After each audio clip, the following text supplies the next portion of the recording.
শেষ মুহূর্ত, ইফতারের শেষ মুহূর্ত আমার বিএনপি পরিবারকে নিয়ে আজকে আমরা ইফতার করতে খুব ভালো লাগছে। আমাদের মাঝে উপস্থিত আছেন বদলগাছি উপজেলার নানান পর্যায়ে কওমি মাদ্রাসার ছাত্ররা, এতিমখানার ছাত্ররা সহ নওগাঁ জেলা বিএনপি এবং বদলগাছি উপজেলা বিএনপির নেতৃবৃন্দ সহযোগিতায় আজকের এই ইফতারে এসে অত্যন্ত ভালো লাগছে যে ইউনিয়ন উপজেলা পর্যায়ে নানান পর্যায়ে নেতৃবৃন্দ সহকারে সাধারণ মানুষ ইফতার অংশগ্রহণ করেছেন।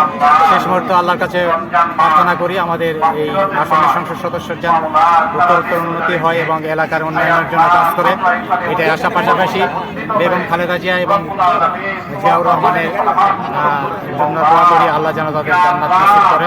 পাশাপাশি তারেক রহমান প্রধানমন্ত্রী, উনি যেন দেশের হাল যেন সত্যভাবে পরিচালনা করতে পারে, দেশকে যেন এগিয়ে নিয়ে যেতে পারে, সাধারণ মানুষের পাশাপাশি দাঁড়িয়ে মানুষের ভাগ্য উন্নয়নের জন্য যেন কাজ করে, এটাই আমার প্রত্যাশা এই